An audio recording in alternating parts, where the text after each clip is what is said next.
you. I would like to begin my talk by acknowledging the traditional owners of our land and paying my respects to their elders past, present and future. Tonight I'm going to be talking about something that's not very technical but speaks to the why about what we do, and that's ethics. There's a lot of material. I'm going to talk very fast because otherwise you don't get to go to the pub.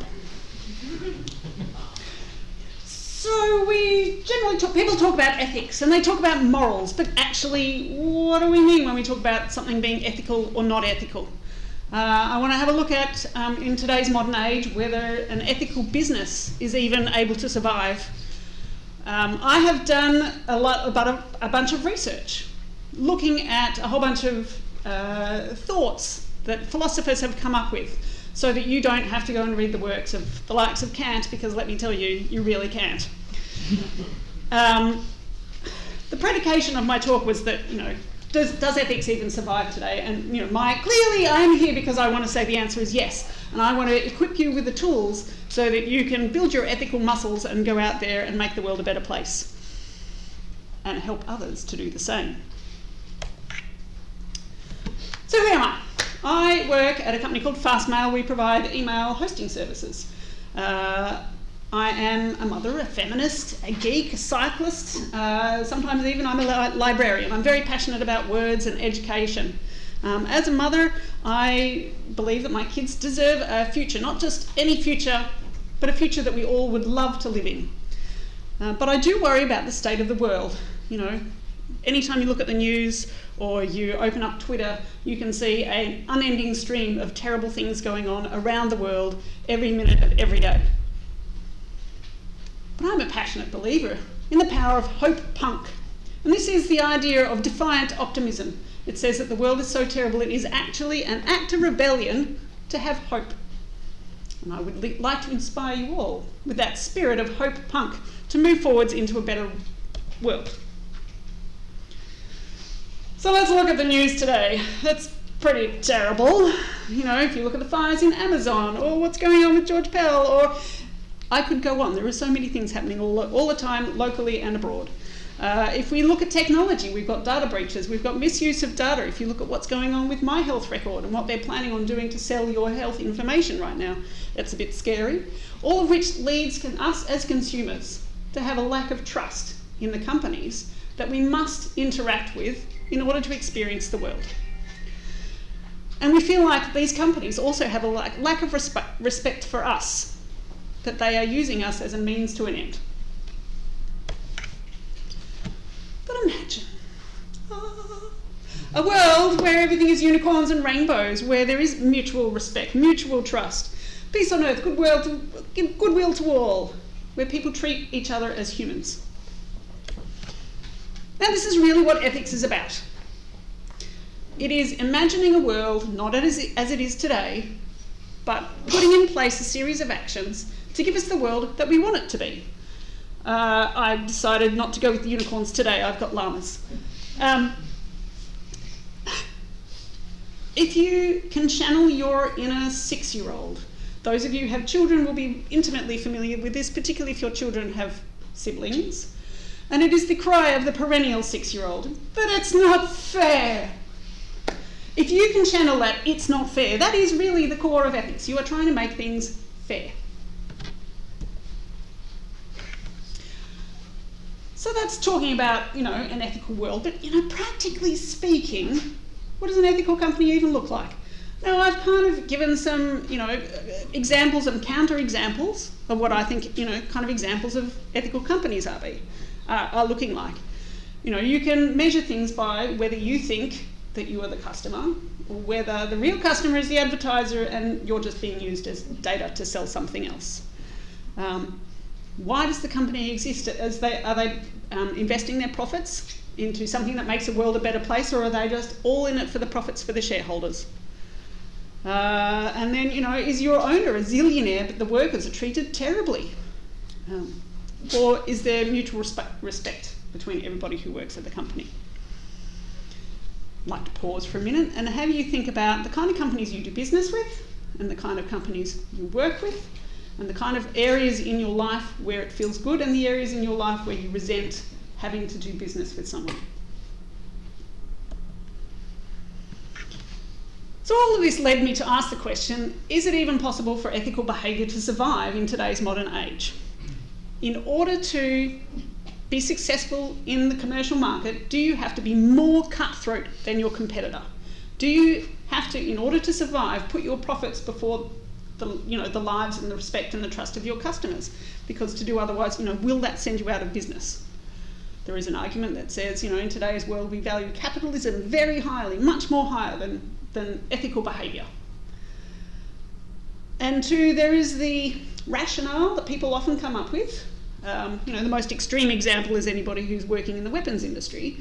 If we don't build this, then someone else will, so at least we've got the profits, and then maybe we can put in some controls and do some stuff and everything will be better. That's not a great ethical position, but I can understand that it would keep people in business. If your option is go out of business or build the thing, well, you might well choose to build the thing, but I would challenge you to say, maybe that's not the business you want to be in. Alrighty, thank goodness for big screens. So I want to say it is viable. I want to believe, aliens and unicorns and sparkly rainbows. If you look at the theory of evolution, people think that evolution rewards the strongest, only the strongest can survive. That's not actually true. Evolution rewards the one who best fits the environment. So if we can produce an environment in which ethical companies are the ones that survive, then evolution will mean that they succeed, not the ones that are the most capitalistic. I want to say that ethical companies can survive and in fact will thrive because behaving ethically leads to an increase in trust. If you want your customers to stay with your product, if they trust you, you have earned their loyalty beyond all else. We find that at Fastmail. Someone who has been a customer with us for a year or more tends to stay with us for a really long time. They don't tend to churn away once they've stuck with us for a bit. We have earned their trust, we have their respect. They will stay with us. Ethical behaviour shouldn't come from fear of reprisals. We shouldn't need the law to make people behave ethically. It does provide a useful stick to the carrot, but you want that, that desire to behave ethically to come intrinsically, to be internally motivated. How do you do that? There is two ways to go about doing this. One is that people just want to behave ethically because it feels good, but you can also make people want to behave ethically because you can make it worth their while. By using points like it increases customer loyalty, it reduces the amount of customer churn that you have going on. It leads to greater sales through word of mouth. If people feel good about the product they're using, they're going to go tell their friends. I also believe it's viable because it's a world I want to live in, and I'd like to think that all of you and all of your friends and all of your families also want to live in this kind of world. But we have to make it so. Alright, so how do we make it so? How do we encourage the survival of the ethical company? We need to invest our time and our data and our money wisely. So you can do some research and make sure that you're only purchasing or using products that meet your values. You can vote with your voice. Contact companies who you don't think are behaving well and tell them about it. If enough of you go ahead and do that, you end up with real change. There was a recent example of a AM breakfast host who made some very uncalled for remarks. There was such a backlash from all the listeners and all their friends. They contacted all of the advertisers and said, hey, how can you support this guy? He is a terrible human being. 35 companies, last time I checked, had pulled their sponsorship. From Big W, Bunnings, a whole bunch of really big name brands pulled their sponsorship from that morning show in order to express their displeasure. They weren't doing it because they necessarily thought this guy was bad, but because a whole bunch of consumers had turned around and say, we don't support this man's comments and you shouldn't either if you want us to also support you. It was very effective. The other thing I'd like to say is that companies don't change overnight. So one of the big factors that makes me think that a company is prepared to behave ethically is whether they are prepared to improve. So is there a channel for you to provide your feedback to them, and do they act on it? And that to me is also a great sign that they are willing to listen, willing to engage, and willing to do what it needs to be to survive ethically. But what about when you're an employee of a company? It's one thing to be, feel that you're doing the right thing at home, but what do you do when you're at work? They're not megaliths. Companies don't have a life of their own. They don't exist without the people that make up them. So we as individuals, we have power in our organisations the same way we have power as a consumer. You've got the ultimate choice when it comes to making sure that companies are able to behave ethically. Your fundamental choice is, do you choose to only go and work somewhere that you believe the company has good values? Or do you refuse to go work there and thereby starve them of great talent? Because clearly you guys are all great people. You wouldn't be here if you weren't great people. So I challenge you, only go and work for companies that you feel are doing good things. All right, so that's a bit of a tour of why we might want to live in an ethical world. Now I'm going to take you into some practical ethical theory. Anybody who's watched The Good Place will be familiar with this character of Chidi. Chidi spends a lot of his time attempting to teach a very selfish young lady how to behave ethically, because otherwise she will get kicked out of what they believe to be the good place. And he goes about and does all of this kind of lecturing. So I have done this digesting so that you don't have to suffer through lectures and lectures and lectures and lectures. All right, so what is it? What even is ethics? Is it just good and evil? Is it's not fair versus fair? I've talked about how the world should be, and that's your sort of base metric, versus how the world is. But, much in the same way the 6-year-old discovers that it's not all black and white, that there is shades of grey, ethics is a little bit more complicated. To start off with, to live ethically requires that you have free will. You have the ability to make a choice. If there are no choices, then you cannot choose to live ethically, you are just enduring. There are plenty of people in this world who do not have free choice. If you are starving and you have nowhere to live and you have no food and you have no money and you have no job, it's very difficult to live ethically. All you're trying to do is just live. And you bet you're going to steal that loaf of bread if that means the only way you can survive. There is an argument to say that, maybe doing so is an ethical choice. But to truly live ethically, it requires that you actually have the capacity for choice and free will. Philosophers argue over whether people are inherently, when they're born, are we born good? Are we born bad? Are we born kind of neutral? Is it different for some people, or are we the same the world over? They have spent many hours arguing over this, and the takeaway that I got out of it was it actually didn't matter. The one thing that they did all agree on was that your ongoing behaviour would control what kind of person you became. So if you continue to do good things, you become a good person. If you continue to do bad things, you're a bad person. This was great news for me, because it meant that I could redeem myself, but also that ethical behaviour could be trained, that you could learn how to live more ethically. Here's a humdinger. There are plenty of people who say attempting to behave ethically is bad. What? There are accusations against it for racial bias. Guess who the people are who tend to have big, meaningful, thinky thought debates about what it is to live ethically? They're rich, white, old men with plenty of leisure time. There is going to be some bias, deliberately or unconsciously, towards maintaining the existing status quo, which, is talking about power imbalances and economic divides and all the rest of it. Equally, there is a class bias. There is a gender bias. All of these stem from the same root problem. There is an accusation that over time, the only ethics that we deem to be good ones, or a good ethical model, is that of the European Caucasian model of ethics. Turns out, Native Americans have had an ethical code for thousands of years. But because it didn't fit modern wealthy man's idea of what an ethical code should look like, it has been dismissed. I don't think that this means that ethical thinking and ethical behaviour and ethical philosophy is bad. It just means it's up to us to now challenge this and help it evolve. We've got a huge range of diverse people in the room tonight. The more you go about thinking how to behave ethically, the more we end up with an ethical model that is not subject to all of these biases. I want to tell you a little story about the two wolves, or in fact an angel and a devil. The traditional story about the two wolves is that you have two wolves inside of you. One of them is good and one of them is bad. And the typical question is, which one grows more?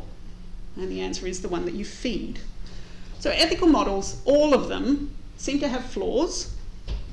They're a little bit like the Devil Crowley, if you've seen Good Omens or read the book. But in our hands, as if we were the angel, Azrael, we have the ability to defeat those biases. Which devil do you want to listen to, or which angel do you want to listen to?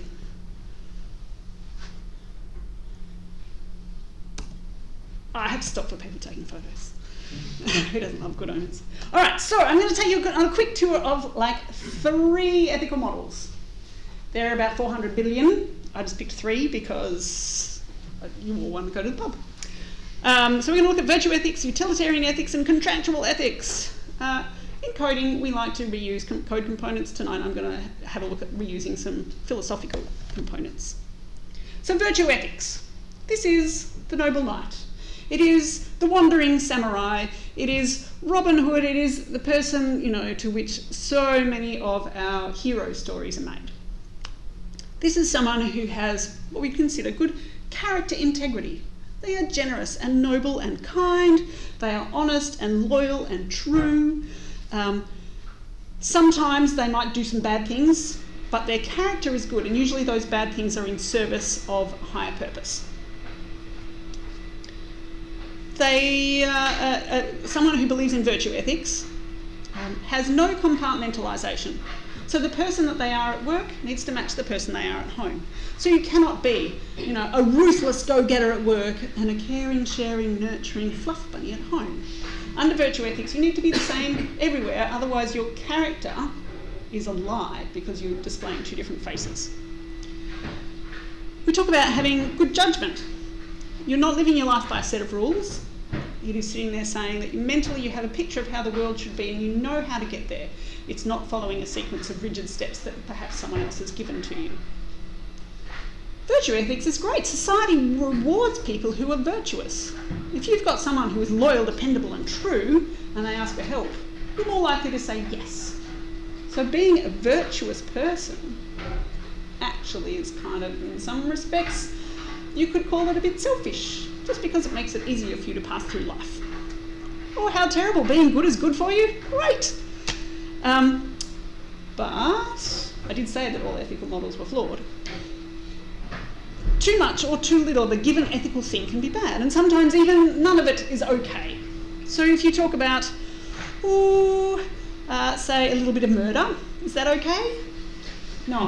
How about if I was a serial killer, would 3 serial killings be alright, but 10's right out, and 1 is probably not quite enough for me to be virtuous at being a serial killer? No. So there are some things that are right out. And, equally you've got other aspects as well. Like you've got the aspect of courage. Not enough courage, and you're a coward. Too much courage, and you bravely rashly rush in where angels fear to tread. So you need to strike a balance. The downside to this is that virtuous living cannot be taught because there are no rules and it's all about your character motivating your actions. You cannot give someone a set of rules and say, do this and you shall be virtuous. So it needs to be picked up through an internal motivation. It needs to be modelled and get people to indulge in thought exercises in order to bring them along and make them a more virtuous person. So virtue ethics is all about motivation, having the character to drive your actions. Utilitarian ethics, different model, is all about the outcome. They are going to choose their actions based on what kind of outcome it's going to produce. The end justifies the means. So you might say, torturing people is wrong. I will not torture people. But a utilitarian will say, there's a bomb and it's going to go off in this building in the next minute, and I can defuse the bomb if I torture the bad guy, and I've just got him right here. And a utilitarian will say, well, the life of this one person, I'm going to make them very miserable in order to save thousands of lives. And they will say that is an appropriate action to take, and in fact they will declare it to be ethically necessary.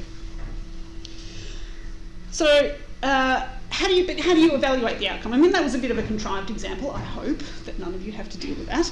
But how do you define the goodness of an outcome? Is it how much beauty it generates? Is it how much money it generates? Does it prevent suffering? Does it create pleasure? Is it about beautification, creation of wealth? Is it about maximising utility, or is it about minimising harm? There's so many different factors. You can talk, if you just considered, say, pleasure, you could consider, is it the intensity or the duration? There's so many different angles. So measuring that, and what I might value as an outcome might not be what you value or you value. So we actually might end up with different decisions because our definition of what the best outcome might be would be different. So it requires that you're impartial as well. Will I take an action because it will save my daughter, or because do I have to choose between my daughter and someone in China? Can you be impartial enough to take that out of the equation? It's still going to save the life of one human, but which one am I going to pick?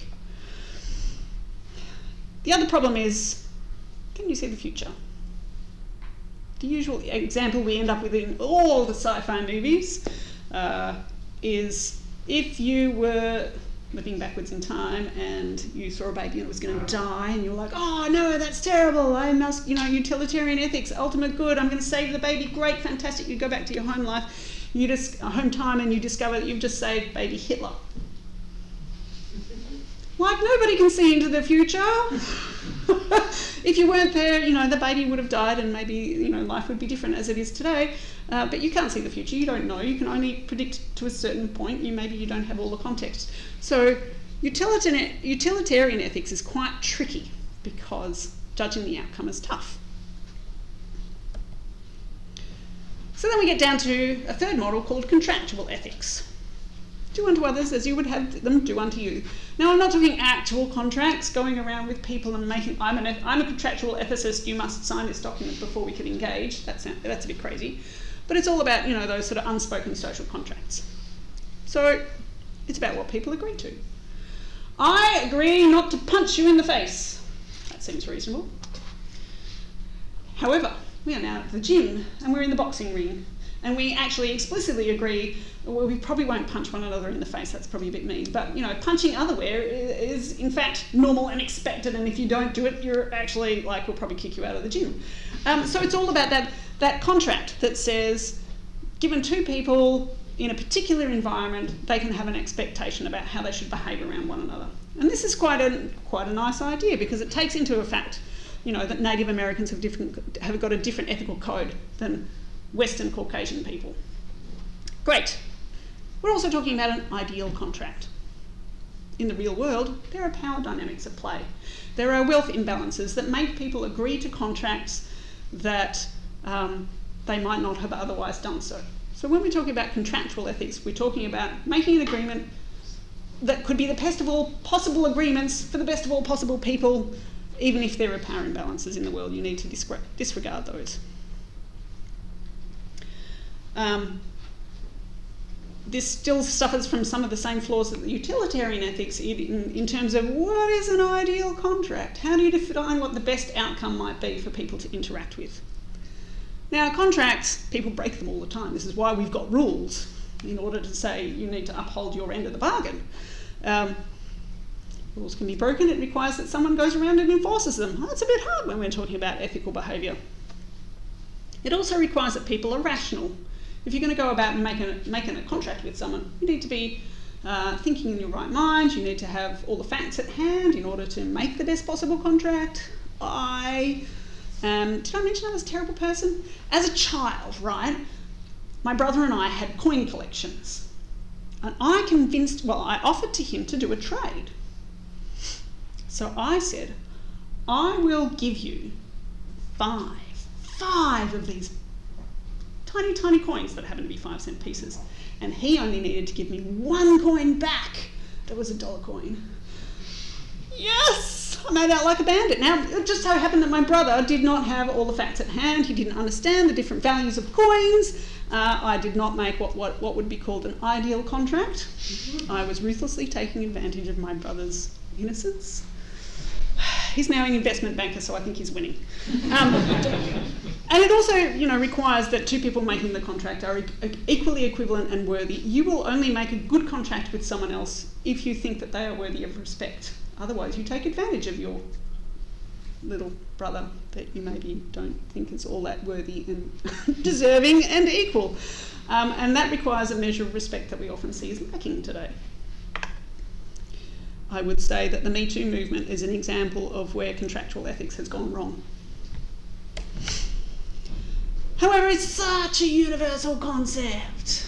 Like, most of the planet has at some point had an example of contractual ethics encoded either into their laws, their philosophers, or their religions.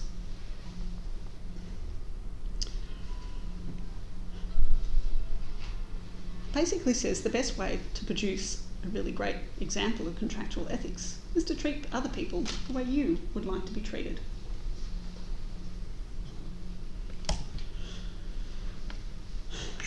There are some hazards in using ethical models. You're busy going, oh, I'm super ethical. You might think that you know better than someone else. I will do what's best for you. Oh, you've asked me for advice in how do you get into art school. I know you secretly don't actually want to go to art school. I think that would be a waste of time. You won't end up with any money. It'll be a disaster. You'll be living on the streets. I really think you should go to law school. I will sabotage your attempt to get into art school in order to encourage you to go to law school. Because I know more than you. I know what's good for you. So it tends to produce this kind of paternal, condescending kind of approach if you're not careful. There is a danger that you lose your own autonomy. You're trying to avoid so hard being paternal and condescending that you're like, well, you've told me that you've gotten drunk. You've had a terrible breakup. Gone drunk, we're down at the pub, I'm commiserating with you, and now you're like, oh, I'm just going to drive home, it's not that far. It would be easy to say, I need to help my friend do what they want to do. I need to enable them to do what they want to do because that's what they want to do, and I don't know better. Except you do. Telling someone that it's okay to drive home does not mean that when they're drunk that you should go and give them the keys. You need to be rational about this. You need to apply your critical thinking skills. Now, contractual ethics, as it turns out, is not really a great ethical model, but it's a great ethical test. You have something that maybe you're driven by motivations, maybe you're driven by outcomes, but you can sit there and say, if I was in another person's shoes, would I think that this was a good contract? Would I think that this was an ethical behaviour? All right, good news. First of all, good news, we're finished with the ethical theory. There's good news. You can help other people. Now that we understand what it is to be ethical and we have a basis for understanding how we might evaluate what we get up to, we can make a difference. I've spoken about how you can improve your ethical muscles. I've spoken about how you can improve over time, that some of it can't be taught, but you can still think about it and internalise it. And I've spoken about how you can spread that to other people by modelling that ethical behaviour. But no matter what ethical code you consider, I think all of them would view that the best good that you can do is helping others also behave ethically. Does that not produce the best outcome? Is it not internally rewarding? Would others not appreciate being given a helping hand to find their own righteous path? Righteous path? That sounds a bit wrong. All right. When I had a bit of a chat with some work colleagues about this very talk, we ended up chatting afterwards for a great long time. And tonight's talk is not to encourage you into one particular model of ethical thinking. It's not even to tell you what's right and wrong. It's not to give you a scorecard. It's about getting you to think. To me, behaving ethically is all about acting with forethought, acting with intention to produce a better behaviour in the world. When it comes to us as developers, we're not just writing code with no purpose, we're writing code for a purpose in order to produce something that we hope someone else in the world will see. So tonight's talk is about making you think about how you treat the consumer of your product, how you treat your colleagues, how you treat the world around you. That seems like a lot to bite off. So how do we even get started on this journey? How do we build our ethical muscle? So I say, well, you walk before you run. Let's do a little bit of practice at home before we get into it, into the workplace and the wider world. Lots of people have views on looking after the environment, looking after pets, how you should treat refugees. I want to be paid as an employee. Does that mean, and paid for the work that I produce? Does that not mean that I should also pay other creative individuals for the work that they produce? Torrenting is a very common thing, particularly in Australia, where often release dates are so out of whack. Maybe that's not the right thing to do. You can sit there and say, well, I don't have a lot of time, but I will put money towards causes that I believe in. I personally donate, and our company donates towards EFA because we passionately believe in digital rights. You can choose to invest your money into ethical companies. And if you're feeling brave, most of us in this room suffer from imposter syndrome and wild introverts. But even emailing or writing a letter or calling your local political representative on matters that are important to you, that's pretty cool. And you will find that after you build your ethical muscle, you do a few of these things, it starts getting easier over time. Great. Now you are ready to try it again in another arena, getting ethics happening in the workplace. So having walked before you run, it gives you a secondary impact, which is understanding the kind of impediments that get in the way of making other people behave ethically. You get an idea of the kind of friction that comes up, either because buying free-range eggs is more expensive, so if we do this in an ethical way, maybe the company ends up with less profits. Maybe searching through DuckDuckGo, which doesn't track everything that I do. Sorry, Google. Is bad because it never finds the results that I want. So you start to understand the trade-offs and the sacrifices that you might be asking other people to make in order to behave ethically. But you also get the idea of what it feels like when you're living the life that you imagined that you would be living. A lot of people of us have this idea of who they are, and the gap to how they actually act is significant. I discovered this when I had kids. I'm like, yeah, I'm so out there and I'm doing all the things, and I'm actually really not. And then I had to go and explain to my kids why I had said that I always do this thing and I wasn't. Anyway, so you walk before you run, and then now you're a bit more ready to have these conversations at work. Shift the needle. When you're in a small company, you as an individual contributor have much more ability to have an impact on what your company is getting up to, but sometimes your company will be more constrained in terms of time and dollars. Start with what you can directly control. I don't know what you might be responsible for, but you can make those decisions, have a bit of an evaluation, talk with your colleagues. Is this the right way we should be doing this? How long are we hanging on to this personal data for? Should we be deleting it? Do we give our customers access to it? Do we really need to store this, or can we obfuscate it? That kind of thing. A way to understand whether a decision is something that, or a behaviour is something that is maybe not ethical, is if you have to rationalise it to yourself, maybe have another look and see whether there's another way to do it. Can you build a scorecard under which you sit there and say, here are the 4 big points that we're going to look after these days. Does whatever we're building meet those criteria?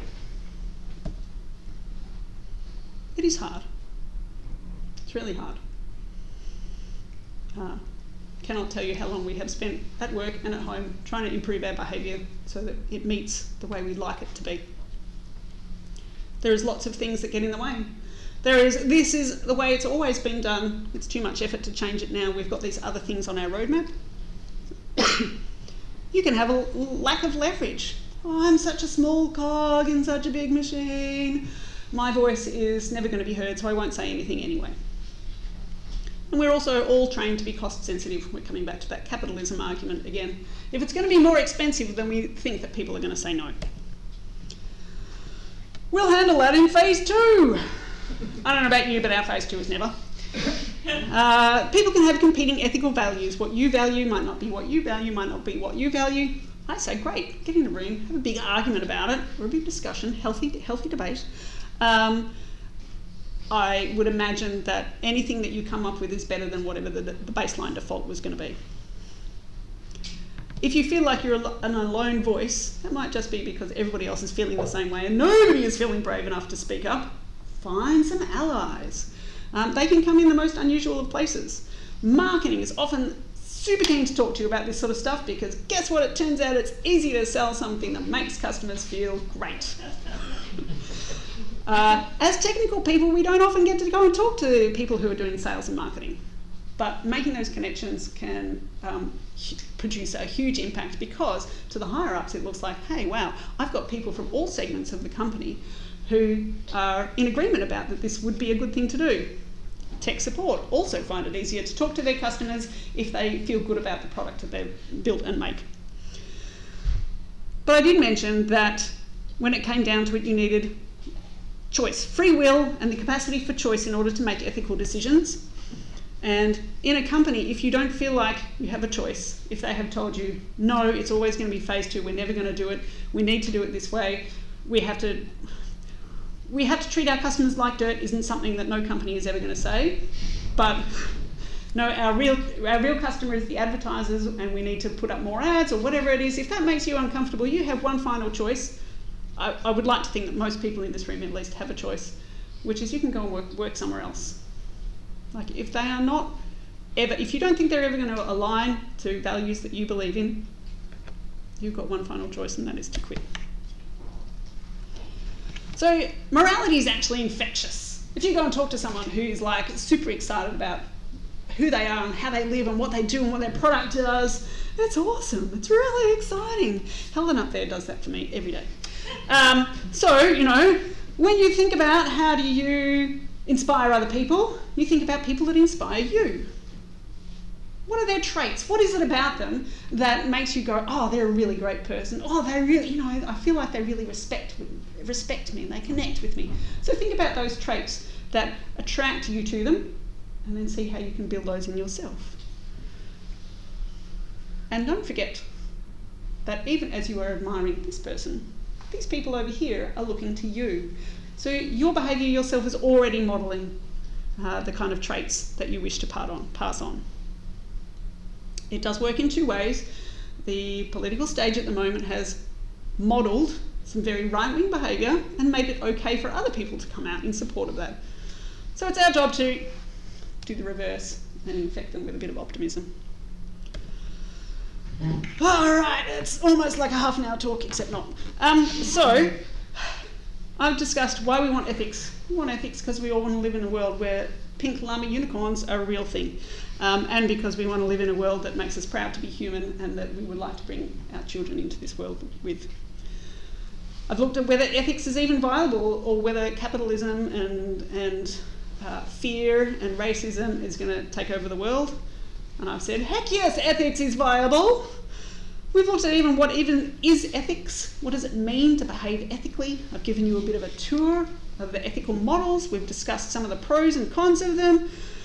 I've given you, hopefully, some ideas that you can go away and think about living ethically in your personal life and some tools to attract it in your corporate life.